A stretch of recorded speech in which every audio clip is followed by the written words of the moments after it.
একাদশ শ্রেণীর যোগ্য যে সমস্ত ছাত্রছাত্রী রয়েছে তরুণের স্বপ্ন প্রকল্পে নগদ 10,000 টাকা পাওয়ার উদ্দেশ্যে তো প্রায় 2 থেকে আড়াই মাস আগে এই সংশ্লিষ্ট বিদ্যালয়ের সমস্ত ছাত্রছাত্রীদের নাম এনপিসিআই স্ট্যাটাসে অর্থাৎ এনপিসিআই এর ন্যাশনাল পেমেন্ট কর্পোরেশন অফ ইন্ডিয়ার সাইটে অটোমেটিক্যালি তাদের bank account number, IFSC code, Aadhaar এই সমস্ত কিছু চেক হয়ে স্ট্যাটাস আকারে ফিরে আসার জন্য প্রায় 2 থেকে আড়াই মাস আগে সমস্ত ছাত্রছাত্রীর নাম পাঠানো হয়েছিল। তো এখন দেখা যাচ্ছে বেশ কিছু ছাত্রছাত্রী রয়েছে যাদের নাম কিন্তু এখনো এনপিসিআই এর মানে সেন্ট হয়ে পড়ে আছে, এখনো ফিরে আসেনি।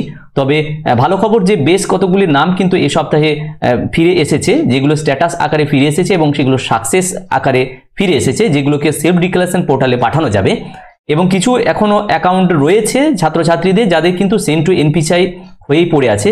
এগুলো আস্তে আস্তে আশা করা যায় যে এনপিসিআই থেকে এগুলো ম্যাচ হয়ে ফিরে আসবে। যদি না আসে তাহলে সেগুলোকে এসআই এন্ডে পাঠাতে হবে। সেগুলো আগের ভিডিওতেও আমি ধাপে ধাপে আলোচনা করেছি। এখন আরও কিছু অপশন, এখানে নতুন নতুন অপশন ফিরে এসেছে। আমরা দেখব বাংলা শিক্ষা পোর্টালে তরুণের স্বপ্ন প্রকল্পে কিছু নতুন নতুন মেনু সংযুক্ত হয়েছে, যেখানে নতুন কিছু কাজও রয়েছে, সেইগুলো আমরা দেখে নেব।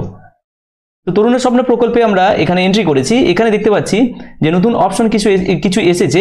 অ্যাপ্রুভ কতজন করা হয়েছে, রিজেক্ট কতজন করা হয়েছে, পেন্ডিং কত আছে এবং নো অ্যাকশন কতগুলো ছাত্রছাত্রীদের আছে সেগুলো কিন্তু এখানে রয়েছে।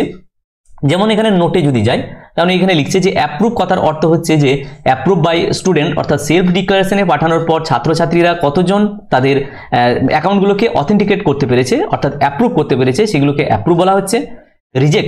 রিজেক্ট বাই স্টুডেন্ট বা এসআই বা ডিআই বা স্কুল এডুকেশন থেকে যেগুলোকে রিজেক্ট করা হয়, ছাত্রছাত্রীরা নিজেরাও রিজেক্ট করতে পারবে কি কি কারণের জন্য, সেটা আমি পরের একটা ভিডিওতে বিস্তারিত আলোচনা করব। ছাত্রছাত্রীদের কিছু সমস্যা রয়েছে যে কারণের জন্য ওদেরকে অ্যাকাউন্টগুলোকে অবশ্যই রিজেক্ট করতে হবে আবার নতুন করে ভ্যালিডেশন করার জন্য, সেটা পরবর্তী একটা ভিডিওতে আমি বিস্তারিত রিজেকশনের বিষয়টা নিয়ে আলোচনা করব।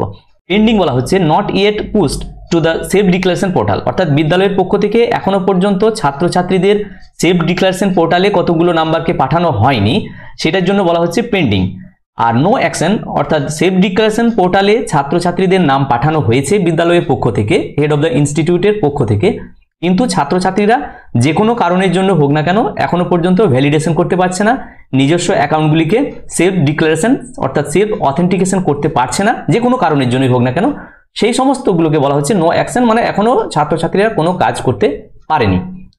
আর ডান দিকে সিলেক্ট স্টুডেন্ট, অর্থাৎ এখনো পর্যন্ত সেলফ ডিক্লারেশনে যদি পাঠানো যায় তাহলে তাদেরকে সিলেক্ট করলে সিলেক্ট স্টুডেন্ট এখানে আসবে।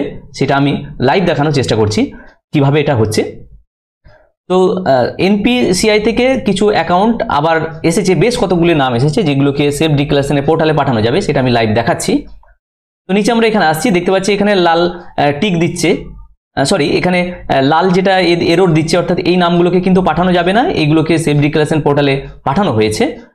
নতুন যেগুলো এখানে অ্যাকশন বাটন করতে দেবে, টিক মারতে দেবে, সেইগুলোকে নতুন পাঠানো যাবে। তো আমরা নিচে আসছি, দেখো এই স্টুডেন্টকে পাঠানো যাবে টিক, এটা পাঠানো যাবে, অর্থাৎ এগুলো এনপিসিআই থেকে এগুলোকে স্ট্যাটাস আকারে ফিরে এসেছে, এগুলোকে সেলফ ডিক্লারেশন পোর্টালে পাঠানো যাবে, সেগুলোকে আমরা টিক মেরে নিচ্ছি।